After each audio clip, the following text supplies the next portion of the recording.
ॐ तव कथामृतं तप्तजीवनं कविभिरीडितं कल्मषापहं श्रवणमङ्गलं श्रीमदाततं भुवि गृह्णन्ति ये भूरिदा जनाः। श्री रामकृष्ण वचनामृत परिच्छेद 37 दक्षिणेश्वर में भक्तों के साथ।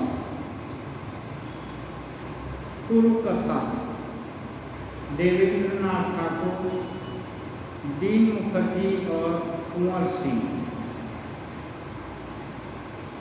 आज अमावस्या मंगलवार का दिन है, 5 जून 1883 ईस्वी।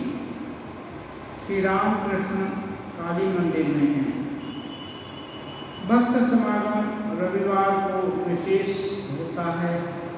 आज अधिक लोग नहीं हैं। राखाल श्री रामकृष्ण के पास रहते हैं। हाजरा भी हैं। श्री रामकृष्ण के कमरे के सामने वाले बरामदे में अपना आसन लगाया है। मास्टर पिछले रविवार से यहाँ हैं। कल सोमवार रात को काली मंदिर में कृष्ण लीला पर नाटक हुआ था। श्री रामकृष्ण ने कुछ देर तक देखा था। वैसे यह नाटक रविवार को होने वाला था, पर उस दिन न हो पाया, इसलिए कल सोमवार को हुआ था। दोपहर को भोजन के बाद श्री रामकृष्ण अपने प्रेमोन्माद की अवस्था का वर्णन कर रहे हैं। ठाकुर कभी कभी अपने साधना का, उस समय की विभिन्न अवस्थाओं का वर्णन करते, जिससे सुनकर भक्तों को देखना हो।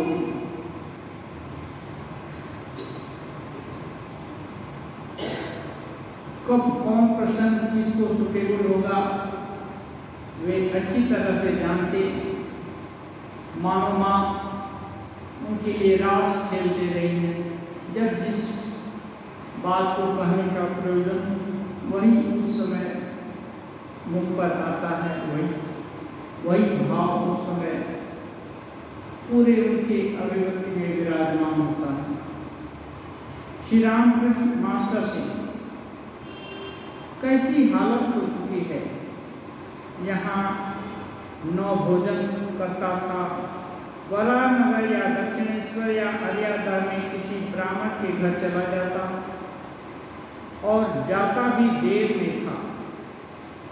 जाकर बैठ जाता था पर बोलता कुछ नहीं। घर के लोग पूछते तो केवल कहता, मैं यहाँ खाना खाऊंगा, और कोई बात नहीं करता। आलम बाजार में रामचंद्र जी के यहाँ जाता। कभी दक्षिणेश्वर में सावण चौधरी के मकान पर जाता। उनके यहाँ खाया तो करता था, पर अच्छा नहीं लगता था। उसमें कैसी गंध आती थी। श्री रामकृष्ण देव कहते, उस समय आदि के जैसा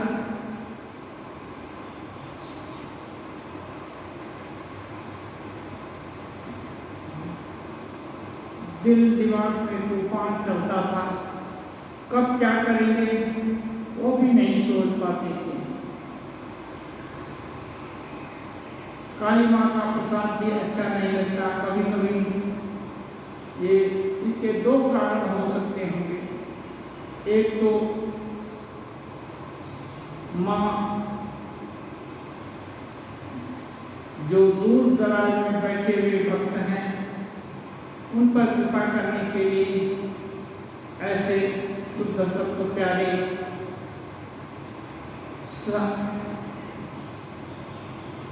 भगवत भक्त को उनके दरवाजे पर ले जाती, उन पर कृपा करने के लिए। दूसरा ये है, वो हो सकता है एक जगह प्रसाद पाने या एक ही चीज के कारण ये हो सकता है कि उनको आसक्ति हो जाए, ऐसा कुछ डिपेंडेंसी आ जाए जो उसी के अधीन है। इसलिए को हटाने के लिए जहाँ तहाँ यदृच्छा जहाँ कहीं चले गए वहीं मांग कर खाएंगे।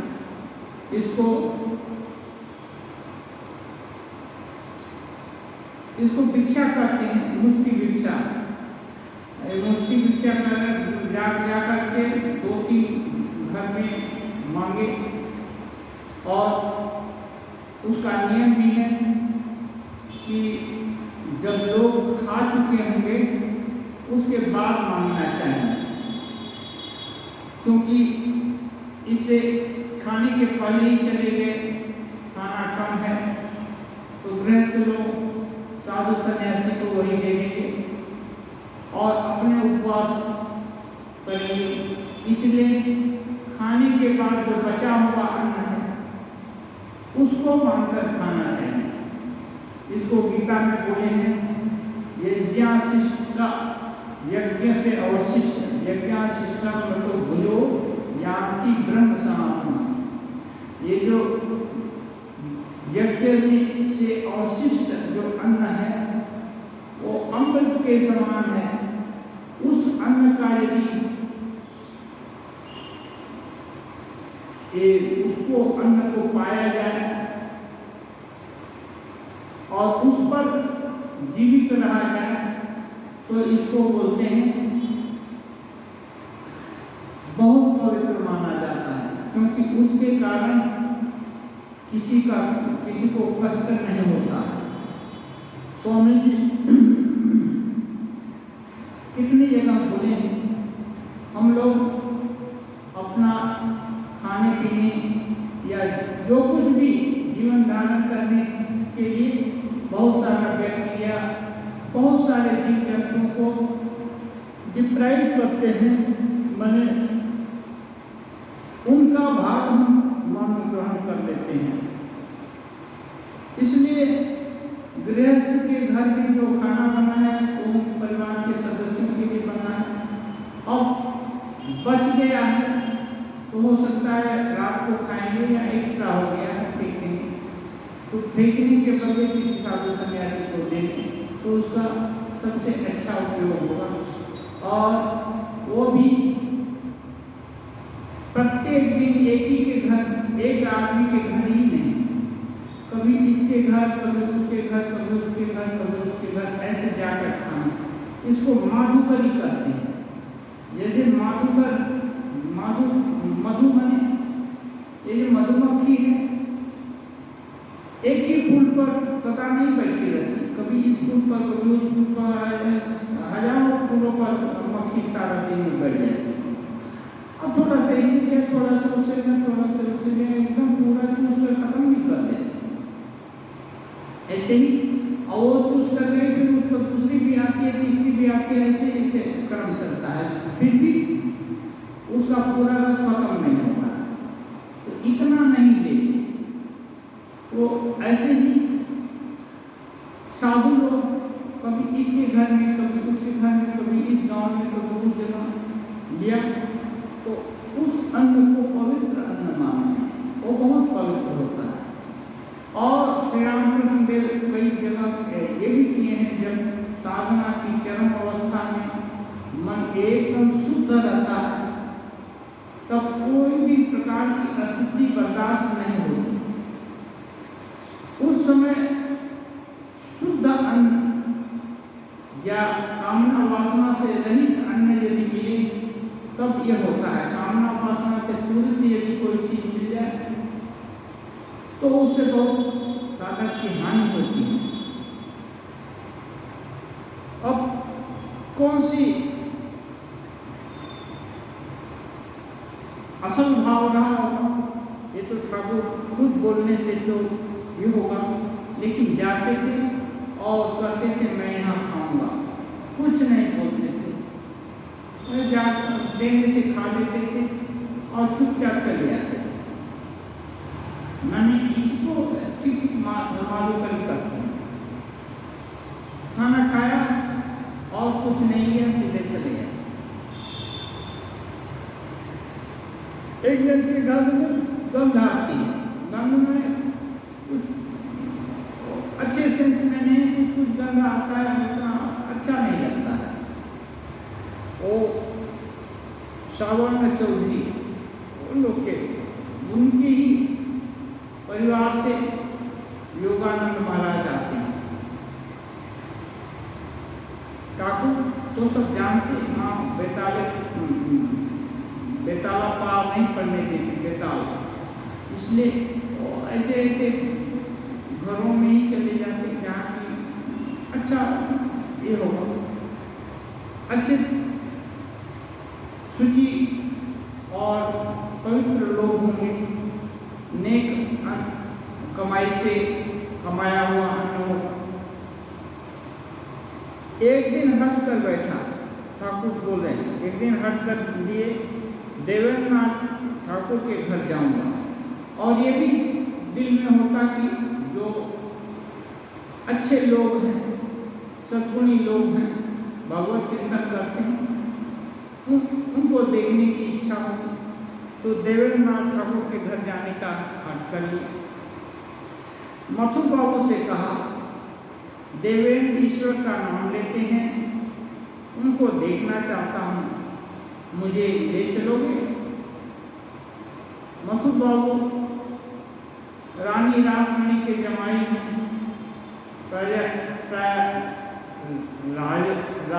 राजवाड़ी जैसा उनका ये है, सम्मान है। मथुर बाबू को अपनी मान मर्यादा का बहुत अभिमान था, वे अपनी गरज से किसी के मकान में क्यों जाने लगे? उनको कोई जरूरत नहीं कि किसी के मकान में जाए, आगा पीछा करने लगे, हाँ बहाना बनाने लगे कि क्या जाए कि नहीं, आगे पीछे करने लगे। बाद में बोले, बहुत सोच विचार करते हैं कि बाबा जिद करते हैं, दो बोल देते हैं, वो नहीं करने से फिर नहीं होता, क्यों?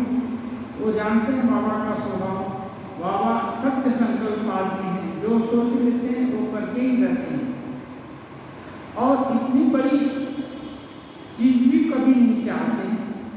वो तो पूरी दौलत, बहुत सारे दौलत देना चाहते थे, उसको सुनकर के उनको मारने दौड़े थे। लोग नहीं है बाबा का, लेकिन जो बोल दिए वो नहीं किया तो उनको सहन भी नहीं होता है। एक दिन सुना कि दीन मुखर्जी का नाम का एक भला आदमी बाग बाजार के पुल के पास रहता है, भक्त है। मथुर बाबू को पकड़ा, दीन मुखर्जी के यहाँ जाऊंगा। मथुर बाबू क्या करते, गाड़ी पर मुझे ले गए, छोटा सा मकान और इधर एक बड़ी भारी गाड़ी, बड़ी भारी गाड़ी पर एक बड़ा आदमी आया है, वह भी शर्मा गया और हम भी। वो दीन मुखर्जी का छोटा सा घर है और उनके यहाँ एक बड़ा आदमी बड़ी गाड़ी लेकर गया, कहाँ बैठाए क्या करे, उनको भी शर्म आ गई। और ये लोग भी सोचे कि अभी काम भी मत देने के लिए आ गए, ठाकुर को भी लगा कहाँ उसको ये करने आ गए।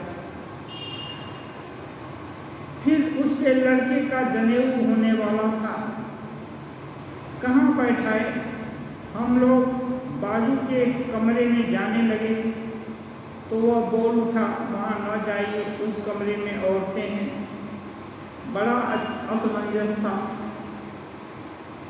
अब कहाँ खड़े रहे, सोचे कि इधर दूसरे कमरे में जाकर बैठते हैं तो उधर औरत लोग बोल, बिनु बाबू बोल उठे, उधर औरत लोग हैं, उधर मत जाइए, बड़ा असमंजस। मथुर बाबू लौटते समय बोले, बाबा तुम्हारी बात अब कभी ना मानूंगा, और बहुत माने जहाँ गए उन लोगों को भी कष्ट है, इन लोगों को भी मुश्किल में पढ़ना हो रहा है, इसलिए मथुर बाबू बोले, बाबा ऐसे अब यहाँ वहाँ ले जाने के लिए बोलने से वहाँ आप नहीं जाऊँगा। मैं हंसने लगा, ठाकुर हंसने लगे, क्या करें, कैसी अनोखी अवस्था थी। कुंवर सिंह ने साधुओं को भोजन कराना चाहा, मुझे भी न्योता दिया, जाकर देखा बहुत से साधु आए, मेरे बैठने पर साधुओं में से कोई कोई मेरा परिचय पूछने लगे, आप गिरी हैं या पुरी? अब दशनामी संप्रदाय के गिरी, पुरी, गौ, भारती बहुत सारा ये है, तो कौन से हैं? पर जो ही उन्होंने पूछा, जो ही मैं अलग जाकर बैठा। ठाकुर उनको अच्छा नहीं लगा, वो अलग जाकर बैठ गए। सोचा कि इतनी खबर का है कि खाने आया है और इतनी खबर क्यों लेता है। लेकिन होता क्या है, कोई भी 10 आदमी कहीं पूछते हैं तो आप कहाँ से हो, कहाँ से हैं, यही सब ज़्यादा ये होता है। 4 जन भक्त भी जुटे तो भगवत चर्चा नहीं होकर के वो कहाँ से आया, वो कहाँ से आया, वो क्या करता है, वो जो संसार में चलता है वही सब चीज़ बहुत कतों को खत्म होता है। अब आए, मंदिर में आए या सत्संग में आए तो सत्संग की बात होनी चाहिए, भगवान की बात होनी चाहिए, न कि कहाँ से आए, क्या आए, ये सब होना चाहिए।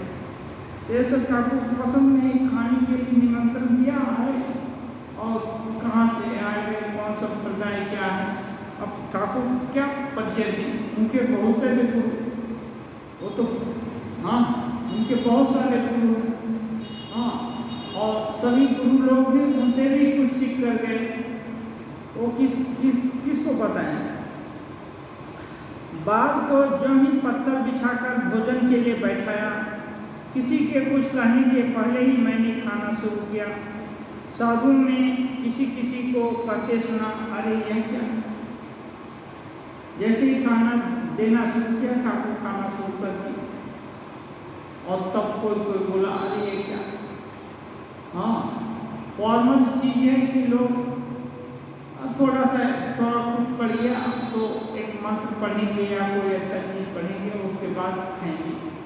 एक विधि है कि जो भी सामने आया, अपने भाग्य में आया, उसको भगवान को समर्पित कर दिया और उसके बाद उसका उपभोग किया। यहाँ रामकृष्ण देव विधि विधान से ऊपर हो गए, अन्य लोगों को क्या मालूम, क्योंकि जो ब्रह्मविद हैं, जो भगवान को जानते हैं, भगवान को जानने वाला दूसरा आदमी ही उनकी क्रियाकलाप को या उनके बारे में ठीक ठीक जान सकता है। दूसरा लोग तो बाहरी सरफेस, दूसरे लोग बोलते हैं या क्या, तो ठाकुर कुछ नहीं बोले, क्या करेंगे, हम डंडा मार कर भगाएंगे तो नहीं, क्या खाने लगे। तो ये सब लोकाचार है, ये साधारण चीज को लेकर के पड़े रहना।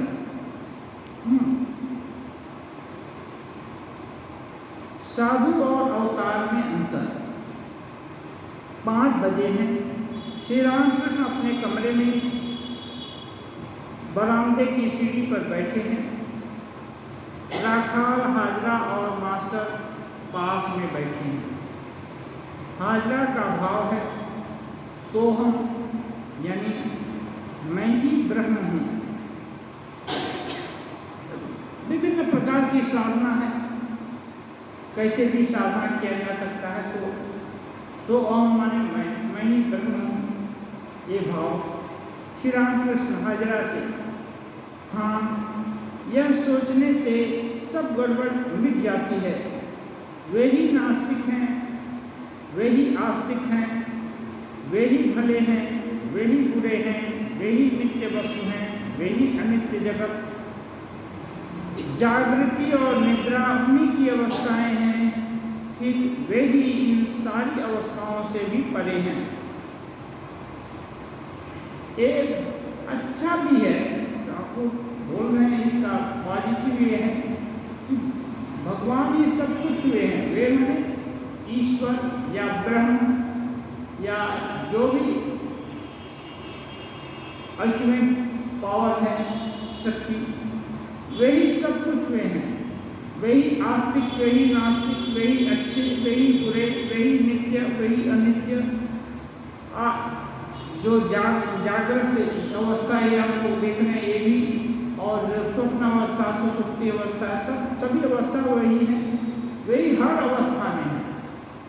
माने जब चैतन्य होता है तब भी वही, हाँ भगवत जिसको भगवान का ज्ञान होता है तब भी वही रहते हैं, और क्या।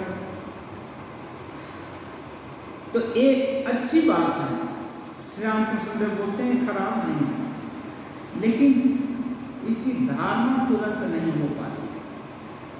अनेक जगह पर ठाकुर बोले इसकी धारणा करना बहुत कठिन है, हो नहीं पाता। इसलिए कली काल में भक्त और भगवान, हाँ ये भाव कली काल में नारदी भक्ति, तुम और मैं तुम्हारा, तो ये सहज है। सब कुछ तो सुख भी वही है तो दुख भी वही है, हाँ उत्थान भी वही है तो पतन भी वही है, सर्वनाश भी वही है, हाँ उत्कर्ष भी वही है। हर कुछ उनकी इच्छा से हो रहा है, उनकी शक्ति से हो रहा है। ये धारणा करना, सुख में तो हो सकता है थोड़ा मोड़ा एक हो जाए, सोच ले लो तो हो सकता है भगवान की इच्छा से हुआ है, लेकिन सुख में भी अहंकार हो जाता है ना। हम मेहनत करके अपनी बुद्धि से, अपनी विद्या से इससे कमाए हैं, हमारे कारण ये मान प्रतिष्ठा बढ़ी है, उस समय भी गर्व से फूल जाता है। और दुख में तो दुख भी भगवान से ही आया है, हाँ एक दिन सुख दिए थे आज दुख दे रहे हैं, इसको भी प्रेम से ग्रहण करना चाहिए, ये नहीं हो पाता है। भगवान को गाली देने लगते हैं भले कि हमको दुख दे दिया, ये सब किया, लेकिन उसको प्रेम से ग्रहण नहीं करते कि भगवान तुम दिए, स्वागत है, सिरोधार्य है। ऐसा जो भगवान का प्यारा भक्त होगा वही स्वीकार कर सकता है। अब ठाकुर की इसी अद्वैत भाव का ही कैसे प्रैक्टिस किया जाता है, कैसे, वो एक कहानी के माध्यम से बता रहे हैं। एक किसान को बुढ़ापा में एक लड़का हुआ था। हर संयोग की बात है, बुढ़ापे में लड़का हो, उसके आगे कोई संतान नहीं थी। लड़के को वो बहुत यत्न से पालता था, बहुत प्यार करके प्रेम से उसको पालता था। धीरे धीरे लड़का बड़ा हुआ।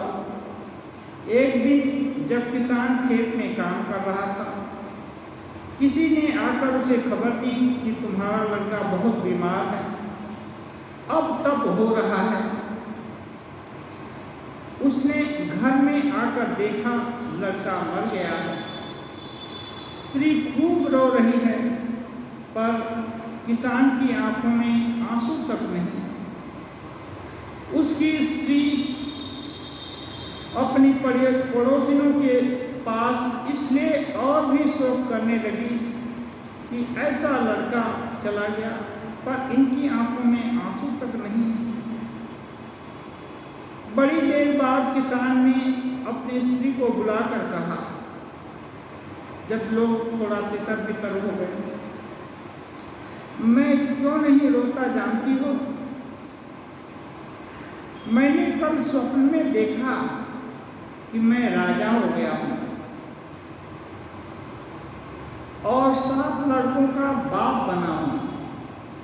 स्वप्न में ही देखा कि वे लड़के रूप और गुण में बहुत अच्छे हैं। क्रमशः वे बड़े हुए और विद्या तथा धर्म उपार्जन करने लगे। इतने में नींद खुल गई। धार्मिक भी थे, विद्या में भी इनकी रुचि थी, विद्वान भी थे। सब देख रहा था, इतने में नींद खुल गई।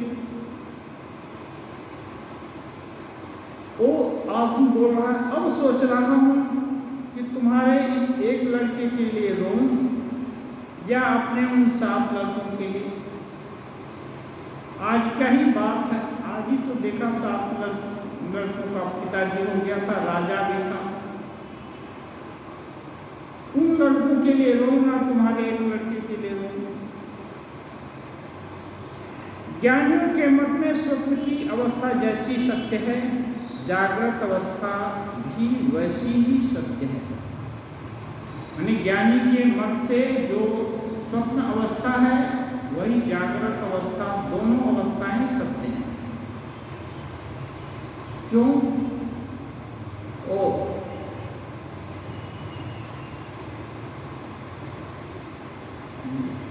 जो स्वप्न अवस्था है जैसे जागने पर मिथ्या हो जाती है, वैसे ही ये जो जागृत अवस्था है वो जान लेने पर मिथ्या हो जाती है। क्योंकि जागृत अवस्था में हम लोग क्या देखते हैं? घर देखते हैं, पंखा देख रहे हैं, बागान देख रहे हैं, बहुत सारा वैचित्र देख रहे हैं। जब ब्रह्म ज्ञान होता है तो भगवान को छोड़कर कुछ नहीं दिखाई देता। हम में तुम में खड खंड में जहाँ देखो तहाँ राम, सभी जगह राम ही दिखाई देते हैं और कुछ नहीं दिखाई देता। क्योंकि उनको छोड़कर और किसी चीज का दूसरा अस्तित्व नहीं है। फिर ये कैसे आ गया? ये माया के कारण जो नहीं है वो दिखाई दे रहा है। और यही माया हट जाए तो इसका असल स्वरूप जगत नहीं है, ये बात नहीं है। जगत जगत के जैसा नहीं है, ब्रह्म स्वरूप है, ईश्वर स्वरूप है। ईश्वर तत्व ही है, जगत रूप में परिणत हुआ है। ताकि जीना और मरना ईश्वर ही, अभी उनका इच्छा हुआ जन्म लेकर के दौड़ धूप कर रहे हैं, व्यवहार कर रहे हैं, उनकी इच्छा हुई नहीं सोएंगे, अब ये दौड़ धूप अच्छी नहीं लगती है तो ये मरण हो गया। और मरना और जीना उनके लिए कोई बड़ी बात नहीं है या उसमें भेद नहीं है। तो ज्ञानी के मत में तो लड़का गया, इतना दिन पालन किया, क्योंकि वो भी जानता है कि ये लड़का 2 दिन के लिए है, ये लड़का हमारा नहीं, भगवान का दिया हुआ है। चला गया, ले गए तो हम क्या कर सकते हैं? जैसे स्वप्न चला गया, हम कुछ नहीं कर सकते। राजा बना दिए, अब राज्य भी चला गया, क्या कर सकते हैं? ऐसे ही अभी अपने को किसान बना दिए, ये किसानी भी चली जाएगी, क्या कर सकते हैं? कहते हैं ठाकुर ईश्वर ही करता है, उन्हीं की इच्छा से सब कुछ हो रहा है। जिसको ज्ञान हो जाता है उसका यही भाव है, ईश्वर ही करता है, उनकी ही इच्छा से सब कुछ हो रहा है। तब फिर क्या दुख क्या सुख, कुछ सब एक जैसा हो जाता है। दुख में भी विरक्ति नहीं है, सुख में भी आसक्ति नहीं है। ये सबसे ऊपर, क्योंकि उनके ही कारण सब हो रहा है, वही रूप बदल रहे हैं। आज मिट्टी का हाथी बनाया लड़का, कल उसी मिट्टी को तोड़ करके घोड़ा बनाएगा, और कुछ चिड़िया बना देगा और करेगा, उसको दुख थोड़ा लगता है। तो ये है कि लेकिन साधारण लोग जो कि आकार प्रकार और वैचित्र को ही जानता है साफ, उसको तो दुख लगेगा।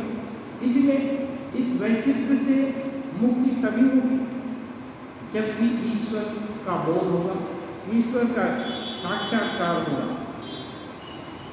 हाजरा पर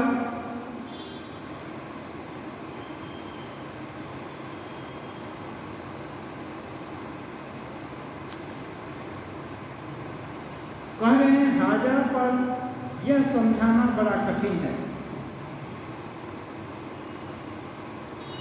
और सच हाजरा कह रहे हैं ये तो होता है ईश्वर की इच्छा से, लेकिन ये समझाना बड़ा कठिन है। हाजरा कह रहे हैं भू कैलाश के साधु को इतना रुष्ट कर दिया जो एक तरह से उनकी मृत्यु का कारण हुआ। वे समाधि की हालत में मिले थे। होश में लाने के लिए लोगों ने उन्हें कभी जमीन में गाड़ा, कभी जल में डुबाया और कभी उनका शरीर दाग दिया। इस तरह उन्हें चैतन्य कराया। इन यंत्रणाओं के कारण उनका शरीर छूट गया। लोगों ने उन्हें कष्ट भी दिया और इधर ईश्वर की इच्छा से उनकी मृत्यु भी हुई। ये हाजरा उदाहरण दे रहे हैं। भू कैलाश के कोई जगह, उसका एक साधु उच्च अवस्था में थे, समाधि हो गई थी। अब उनको समाधि से नीचे उतारने के लिए लोग तो सोचते हैं समाधि और मृत्यु प्राय एक ही जैसा है। उनको होश में लाने के लिए कोई उनको थपथपाता है, कोई जोर से घाव दे दिया, कोई लोहा गर्म करके दाग ही दिया कि यदि इसमें प्राण है तो छटपट करेगा। अब कोई जमीन में भी गाड़ दिया कि हो सकता है डरे कि मर जाएंगे इसलिए जग जाए। बहुत तरह का एक या कोई जल में भी डुबा दिया कि प्राण होगा तो छटपटाएगा। बहुत तरह का यातना दिया तो शरीर में चैतन्य हो भी गया। लेकिन इतने तरह से कष्ट दिया था कि वो उसी कष्ट के कारण शरीर का भी तो एक धर्म है ना। ज़्यादा कष्ट दिया तो वो शरीर अब काम के लायक रह नहीं गया, तो शरीर छूट गया। तो ये दोनों मैंने लोगों का हित था कि इनको जिला दें, हाँ, चैतन्य ला दें। वो लोग हितैषी बनकर उनके मृत्यु का कारण बने। तो ये दोनों क्रिया ये ईश्वर की इच्छा से हुई। ये सोचना समझना बड़ा कठिन है। श्री रामकृष्ण, जिसका जैसा कर्म है उसका फल वह पाएगा। जिसका जैसा कर्म है उसका वह फल पाएगा। कर्म का फल एकदम अभ्यर्थ है, जरूर मिलेगा। किंतु ईश्वर की इच्छा से उन साधु का शरीर त्याग हुआ। वैद्य बोतल के अंदर मकरध्वज तैयार करते हैं। उसके चारों ओर मिट्टी लगाकर उसे आग में रख देते हैं। बोतल के अंदर का सोना आग की गर्मी से और कई चीज़ों के साथ मिलकर मकरध्वज बन जाता है। तब वैद्य बोतल को उठाकर उसे धीरे धीरे तोड़ता है और उससे मकरध्वज निकालकर रख लेता है। उस समय बोतल रहे चाहे नष्ट हो जाए, उससे क्या, उससे क्या, भला उससे क्या। उसी तरह लोग सोचते हैं कि साधु मार डाले गए, पर शायद उनकी चीज बन चुकी होगी। भगवान का लाभ होने के बाद शरीर रहे भी तो क्या और जाए भी तो क्या।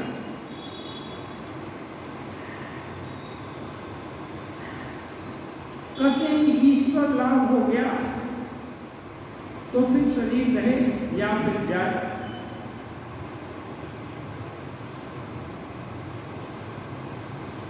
उससे कुछ आता जाता नहीं। और उदाहरण देते हैं कि बोतल में सोने का और कुछ चीज मिला करके उसको आग में रखा, उसको तपाया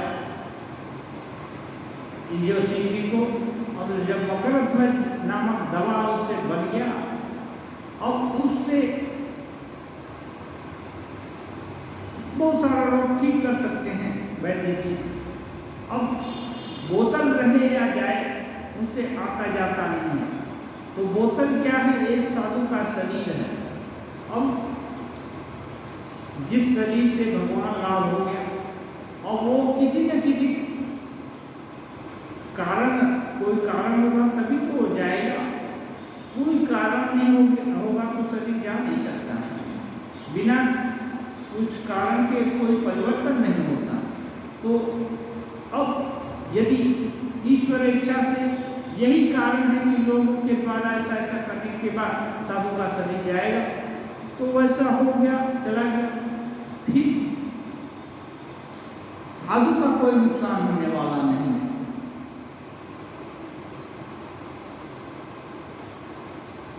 और जो लोग सद्भावना से ऐसा किए हों उनका भी कुछ नहीं होगा, लेकिन दुर्भावना से किया है तो जैसा भाव वैसा लाभ। दुर्भावना से किया हुआ तो उसको उसका फल भोगना पड़ेगा। ठाकुर कहते हैं, भू कैलाश के वे साधु समाधिस्थ थे। समाधि अनेक प्रकार की होती है। ऋषिकेश के साधु के कथन से मेरी अवस्था मिल गई थी। कभी शरीर में चींटी की तरह वायु चलती हुई जान पड़ती है, कभी बड़े वेग के साथ बंदर एक डाल से दूसरी डाल पर कूदते हैं, कभी मछली की तरह गति होती है। जिसको हो वही जान सकता है।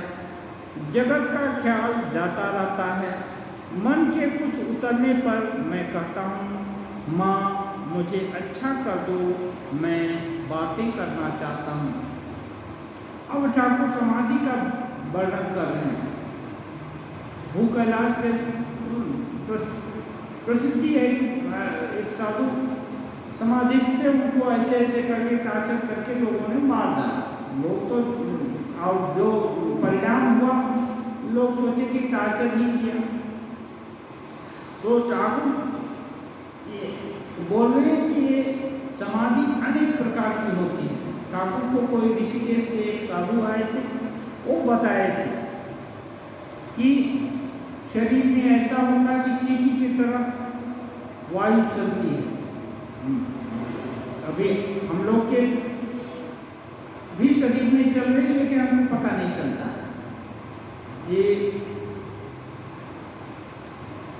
स्वामी भूतेशानंद जी महाराज एक बार बताए थे, ये जो है ईड़ा, पिंगला, सुषुम्ना, ये सब नाड़ी, ये सब हैं, सबके शरीर में है, लेकिन इनका बोध योगी लोग को होता है।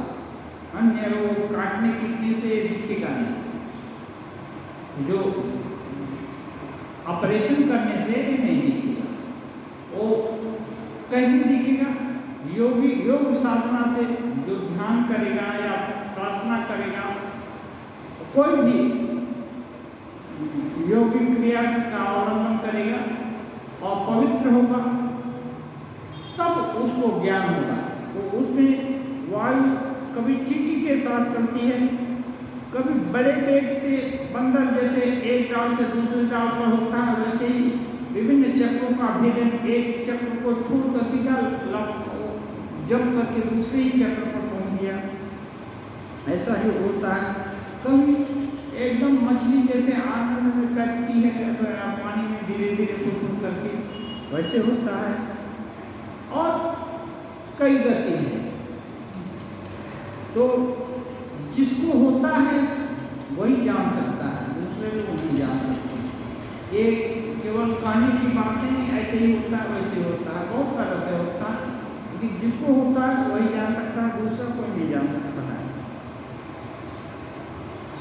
जब ऐसी अवस्था होती है उसके बाद मन नीचे उतरता है, तो मैं माँ से प्रार्थना करता हूँ कि माँ मुझे अच्छा कर दो, मैं बात करना चाहता हूँ, माने भक्तों के साथ कथन करना चाहता हूँ कि उनको ये सब साधना की बातें बतलाना चाहता हूँ, देखना चाहता हूँ, उनके साथ भाव का आदान प्रदान करना चाहता हूँ।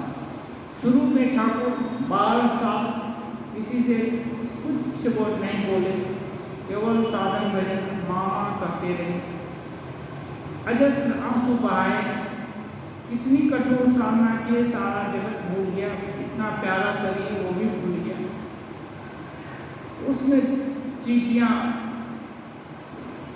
ये जो पक्षी सब जाकर बैठ के, उनको होश नहीं रहता। लेकिन जब उससे साधना में जब सिद्ध हुए, सभी भाव में जब निष्णात हो गए, तब एक दूसरा भाव उनके दिल में आ गया कि नहीं, अकेले अकेले सब कुछ हजम कर जाना ठीक नहीं, इसको देना पड़ेगा।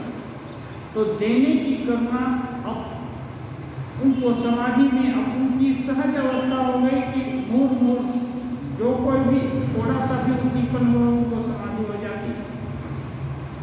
लेकिन समाधि से उतरने के लिए बहुत सारा उपाय करते, इस जगत का संकल्प करते। जगत का संकल्प करने से कोई संकल्प होगा तो समाधि नहीं हो सकती।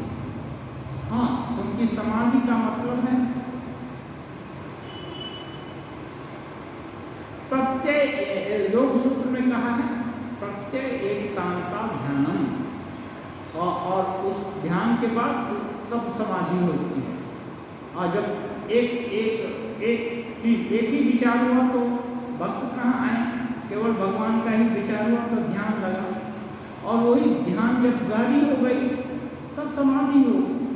तो अब वहाँ दो विचार तो रहेगा नहीं, तो ईश्वर को छोड़कर और कुछ नहीं रहेगा।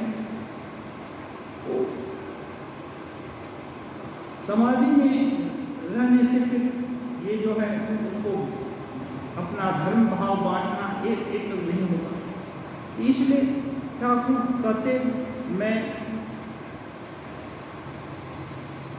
बातें करना चाहता हूँ, कभी कहते पानी पीना चाहता हूँ, कभी मिठाई खाएंगे, कुछ एक ऐसा कुछ बोलते तो उनका मन थोड़ा नीचे आता। ईश्वर कोटि जैसे अवतार आदि न होने पर कोई समाधि से नहीं लौट सकता।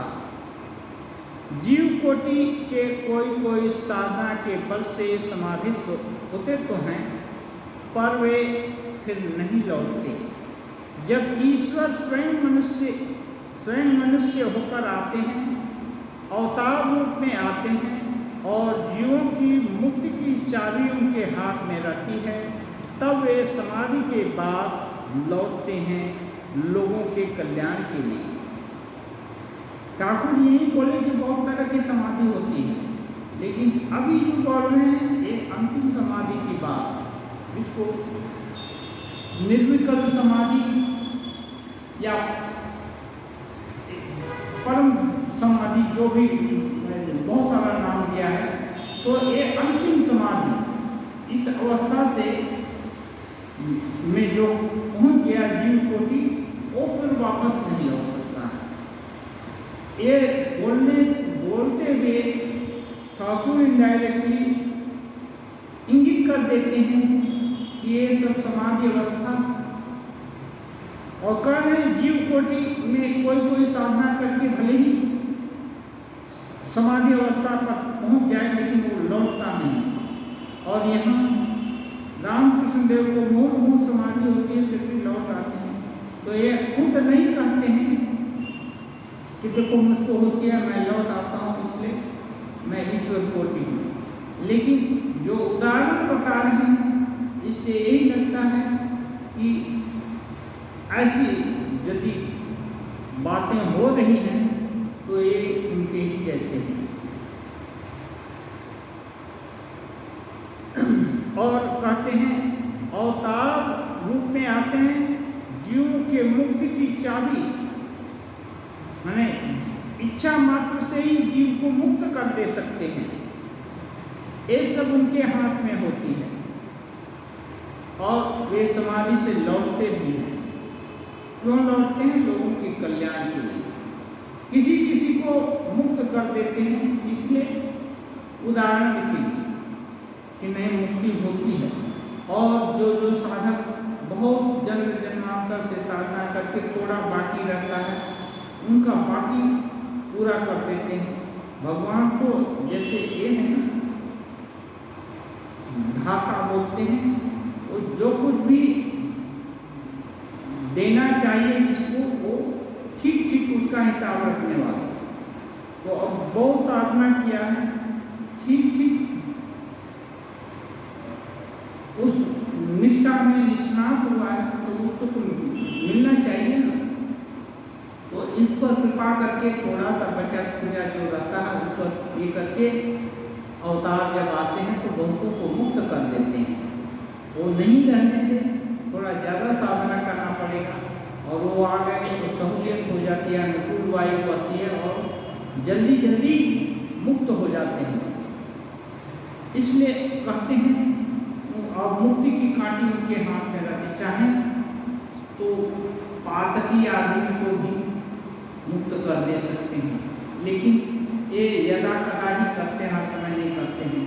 क्योंकि फिर यदि हर को करने लगे तो फिर लीला खेला चलेगा नहीं, और लोग साधना में प्रवृत्त नहीं होंगे। जो स्वाभाविक धर्म का अनुसरण है नहीं करेंगे, ऐसे मुक्ति पा जाएंगे। वो एकाध नजीर के लिए होता है, ज़्यादा ये नहीं करते। इसलिए जो साधक होगा उसी को भगवान भी ये करते हैं। इसलिए अंग्रेजी में कहा गया, god helps those who helps ourselves. ईश्वर उनकी सहायता करते हैं जो अपनी सहायता खुद करते हैं। साधक को नहीं मालूम कि आगे जन्मों में साधना किया हुआ है। कैसे जैसे 100 साधना का दृष्टांत श्री रामकृष्ण देव दिए, और पेड़ पर चढ़ा हुआ नीचे आया, आकाश पर बैठा और तुरंत माँ खुश हो गई। और जबकि वो सब जुटाना, इतना पूजा की सामग्री जुटाना, इतने दिन से साधना करना, वो एक दूसरा आदमी कर रहा था और उसको भागने गए।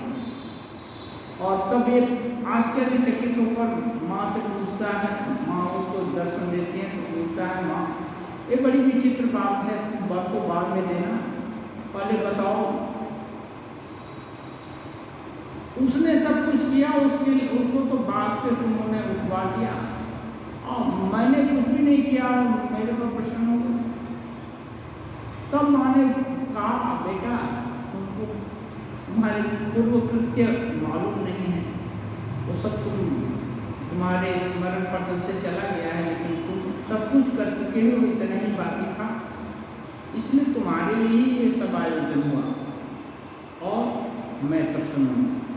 तो जो भी जिनको भी उपलब्धि हुए है वो उनको समझना चाहिए कि इसके पीछे कुछ हुआ है या किया गया है, तभी भगवत कृपा होती है। ऐसे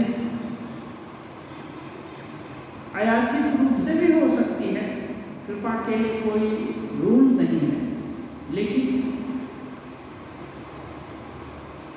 साधना करना और प्रयास करना एक स्वाभाविक प्रगति है कि ये पहली कक्षा में पढ़े, दूसरी कक्षा में पढ़े, तीसरी कक्षा में पढ़े, धीरे धीरे करके पढ़ाई में निष्णात होते गए। ये स्वाभाविक पद्धति है। हठात कोई एक पूर्व जन्म की स्मृति आ गई और तुरंत कोई भी किसी से लिख दे तो ये मिरेकल जैसा होता है। तो ये मिरेकल सबके लिए अच्छा नहीं है, इसलिए ये पूर्व जन्म के संस्कार भी जो होते हैं वो दबा दिए जाते हैं कि धीरे धीरे प्रयास करके धीरे, और उसको जल्दी जो पिछले जन्म में साधना किया है वो जल्दी उपलब्धि हो जाएगी, लेकिन कुछ नहीं करना पड़ेगा ऐसा नहीं। हाँ, लेकिन हठात सिद्ध भी होते हैं, कुछ नहीं करके भी सिद्धि प्राप्त हो जाती है, ऐसा रेयर ही होता है। मास्टर मन ही मन सोच रहे हैं, क्या श्री रामकृष्ण के हाथ में जीवों के मुक्ति की चाबी है? श्री रामकृष्ण जैसे इंगित किए कि ऐसे अवतार पुरुष लोग ही समाधि से वापस आ सकते हैं। क्या वो समाधि एक विकल्प समाधि, एक नीचे स्तर की समाधि नहीं, और उनके हाथों में जीव को मुक्त करने की चाबी है। तब ये सब सुन करके मास्टर महाशय मन ही मन सोच रहे हैं, क्योंकि मास्टर महाशय को श्रद्धा हो चुकी है श्री रामकृष्ण के विषय में। पहले कुछ प्रश्न था, प्रश्न का जवाब पाकर और उनका जीवन चरित्र उनके सानिध्य में आकर वो सब ये हो गया है। इसलिए सोचते हैं कि क्या ठाकुर मुक्ति की चाबी भी लेकर बैठे हैं। हाजरा कह रहे हैं ईश्वर को संतुष्ट करने से सब कुछ हुआ, अवतार हूं या न हूं। हाजरा नहीं मानते कि ईश्वर मनुष्य रूप में अवतार लेते हैं, इसलिए बोलते हैं ईश्वर को मानने से ही वो खुश हो गए तो हो गए, अवतार हो या ना हो। श्री रामकृष्ण हंसकर कहते हैं हाँ हाँ, ईश्वर को संतुष्ट कर लिया तो बहुत हो गया। हाँ, इसलिए ठाकुर बोलते हैं हंस करके हाँ हाँ। विष्णुपुर में रजिस्ट्री का बड़ा दफ्तर है, वहाँ रजिस्ट्री हो जाने पर फिर गोघाट में कोई बखेड़ा नहीं होता। वो बोल रहे हैं रजिस्ट्री जमीन की करानी है तो गोघाट छोटा ऑफिस है और विष्णुपुर बड़ा है, तो विष्णु बड़े ऑफिस में यदि रजिस्ट्री हो गई जमीन की तो छोटे ऑफिस में और क्या झंझट होना है, इसलिए कहीं भी होने से हो जाए। लेकिन सभी लोग विष्णुपुर नहीं भी जा सकते हैं तो छोटा ऑफिस पास में है, वहाँ जाना आसान है। इसलिए ठाकुर इस विषय में ज़्यादा कुछ नहीं करते हैं, संकेत करके ही बोल रहे हैं। शाम हुई, मंदिर में आरती हो रही है। 12 शिव मंदिरों तथा राधाकांत के और माता भवताली के मंदिर में शंख घंटा आदि मंगल वाद्य बज रहे हैं। आरती समाप्त होने के कुछ समय बाद श्री रामकृष्ण अपने कमरे के दक्षिण के बरामदे में जाकर बैठे। चारों ओर घना अंधकार है, केवल मंदिर में स्थान स्थान पर दीपक जल रहे हैं। गंगा जी के वक्षस्थल पर आकाश की काली छाया पड़ी है। आज अमावस्या है। श्री रामकृष्ण सहज ही भावमय है। आज भाव और भी गंभीर हो रहा है। बीच बीच में प्रणव उच्चारण कर रहे हैं और देवी का नाम ले रहे हैं। गर्मी का मौसम है, कमरे के भीतर गर्मी बहुत है, इसलिए बरामदे में आए हैं। किसी भक्त ने एक कीमती चटाई दी थी, वही बरामदे में बिछाई गई है। श्री रामकृष्ण को सर्वदा माँ का ध्यान लगा रहता है। लेटे हुए आप मणि से धीरे धीरे बातें कर रहे हैं। बाहर बरामदा में गर्मी के दिन जैसा है, लोग खुले आकाश में भी रखें तो ठाकुर बरामदा में बैठे हैं और मणि से थोड़ा सा बात कर रहे हैं। श्री रामकृष्ण देखो, ईश्वर के दर्शन होते हैं, अमुक को दर्शन मिले हैं, परंतु किसी से कहना मत तुम्हें ईश्वर का रूप पसंद है या निराकार चिंता। ये प्रश्न ठाकुर पहले भी कर चुके हैं मणि से। ये उत्तर भी दिए थे तब कि निराकार अच्छा लगता है। ठाकुर बोले एक होने से ही होगा। फिर अभी पूछ रहे हैं, मणि उत्तर दे रहे हैं, इस समय तो निराकार चिंता कुछ अच्छी लगती है, पर यह भी कुछ समझ में आया कि वे ही साकार हो इन अनेक रूपों में विराजते हैं। निराकार अच्छा लगता है क्योंकि वे ही साकार होकर के अनेक रूपों में विराजते हैं। ये धीरे धीरे मास्टर पास है, क्योंकि एकदम फुल कॉन्फिडेंट हो। ठाकुर के भक्त लोग इतने ये नहीं थे कि एक बार बोल दिए तो तुरंत हर चीज मान ही ली। उनका दिल मान लिया तब वो बोलते थे मान लिया। तो वो बोलते हैं कि धीरे धीरे ये भी समझ में आता है कि वही साकार होकर नाना रूपों में विराज रहे हैं। अब समय हुआ है। ओम निरंजनम नित्यम अनंत रूपम भक्तानुकंपाधृत विग्रहं वै ईशावतारं परमेशमीड्यं तं रामकृष्णं शिरसा